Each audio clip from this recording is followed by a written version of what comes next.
مغرب اور سرمایہ دارانہ جمہوریت کی آنکھوں کا تارا گورباچوف، جسے موت کے بعد اپنے ملک میں سرکاری تدفین بھی میسر نہ ہو سکی، گزشتہ نصف صدی میں جو پوری دنیا کا مرکز نگاہ بنا رہا، مگر اپنی موت کے وقت اپنے ہی ہم وطنوں کے لیے ایک عظیم سلطنت کے زوال کی علامت تھا، اور اس مغربی دنیا کے لیے بھی اب اجنبی بن چکا تھا جو کبھی اس کے گن گایا کرتی تھی۔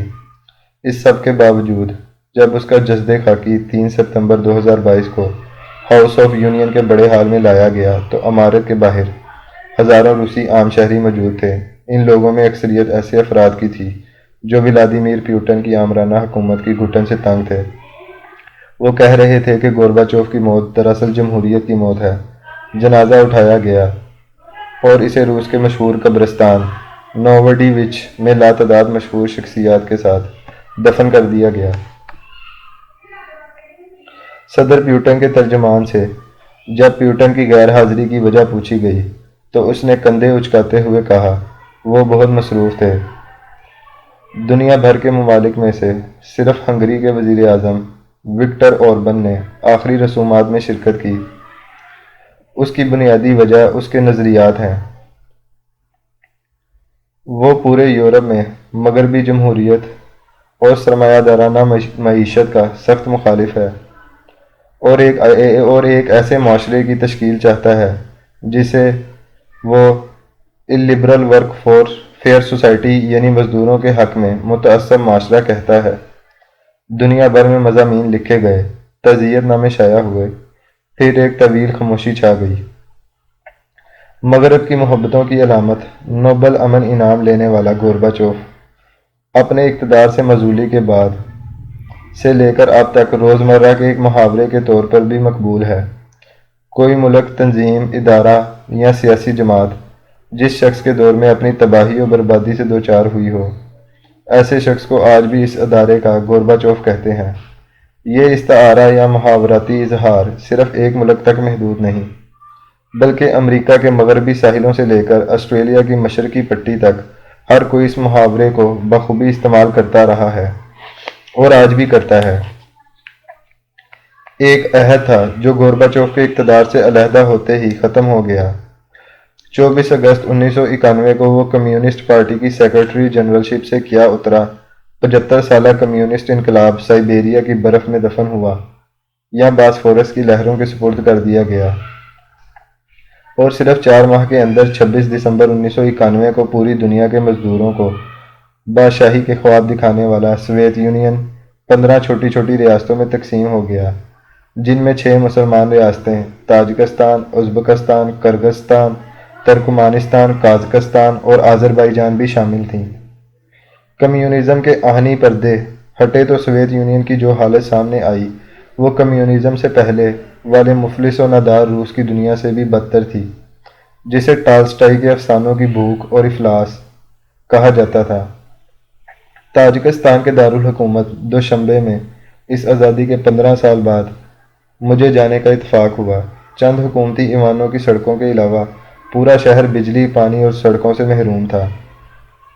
کلاب کی جانب سفر پر نکلا کہ سید علی ہمدانی کی تربت کی زیارت کر سکوں کہ کشمیر کو مسلمان بنانے کا سہرا ان کے سر ہے، لیکن دوشنبے سے باہر نکلتے ہی اس عظیم کمیونسٹ ریاست کی غربت دیکھ کر پاکستان جیسی نعمت پر شکر کرنے کو جی چاہا۔ یہی عالم باقی تمام ریاستوں کا تھا جنہیں پہلے زار روس نے اپنا مطیع بنایا، اور پھر جب یہ ریاستیں ورثے میں ولادیمیر لینن کے کمیونسٹ سوویت یونین کو ملیں تو اس دور میں صرف سفید فام روسی النسل ہی مراد یافتہ رہی، باقی اقلیتیں پسماندگی میں ڈوبی رہیں۔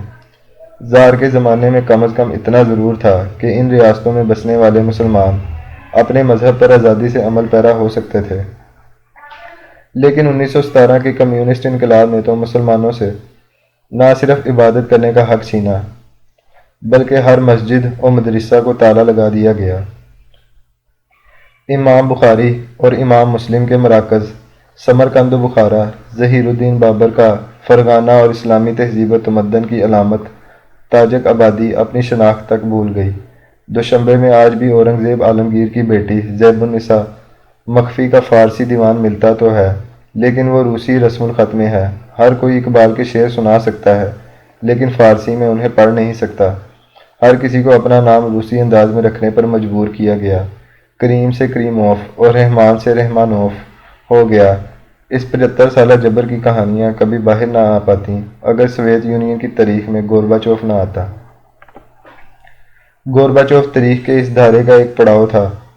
اس کی جگہ کوئی اور بھی سوویت یونین کا سربراہ ہوتا تو ایسے ہی ہونا تھا، اس لیے کہ اس کے اقتدار میں آنے سے 5 سال قبل سوویت یونین نے ایک ایسے ملک میں اپنی فوج اتارنے کی غلطی کر دی تھی جہاں صرف 1 صدی قبل ہی برطانیہ کے، جس کی سلطنت میں سورج غروب نہیں ہوتا تھا، ذلت امیز شکست کھا کر نکل چکا تھا۔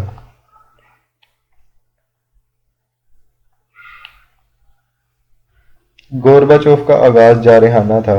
وہ ہر صورت افغانستان میں اپنے قدم جمانا چاہتا تھا تاکہ صدیوں پہلے دیکھا گیا روسی بادشاہوں کا خواب پورا ہو سکے اور وہ بحیرہ عرب کے ساحلوں میں سے کراچی یا گوادر کسی ایک جگہ لنگر انداز ہو سکے۔ لیکن 1 سال بعد ہی اسے اس بات کا احساس ہو گیا تھا کہ یہ ایک نہ ختم ہونے والی جنگ ہے جس میں صرف روسی سپاہیوں کے لاشیں ہی اٹھانا پڑیں گے۔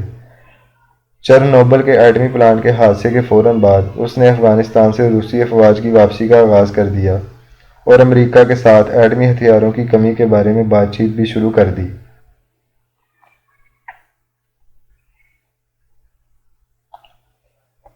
وہ ایک فلسفی تھا اور اس حیثیت میں اس نے کمیونسٹ آئیڈیالوجی کے مقابلے میں گلاسنوسٹ اور پیراسٹرائکا جیسے 2 تصورات پیش کیے۔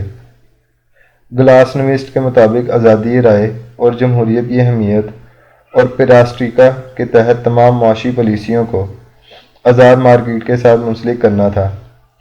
ان دونوں نظریات نے سوویت یونین کے بنیادی نظریاتی ڈھانچے کو ہلا کر رکھ دیا۔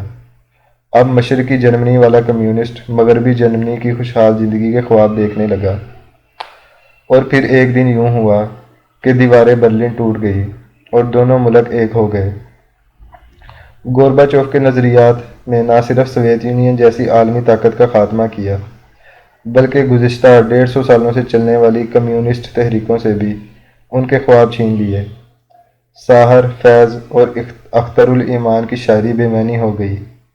یہی وجہ ہے کہ سوویت یونین کے ٹوٹتے ہی وہ تمام کمیونسٹ جو کبھی امریکہ اور جمہوریت کو گالیاں دیا کرتے تھے، فوراً ہی NGOs بنا کر امریکہ کے در دولت پر کشکول لیے کھڑے ہو گئے۔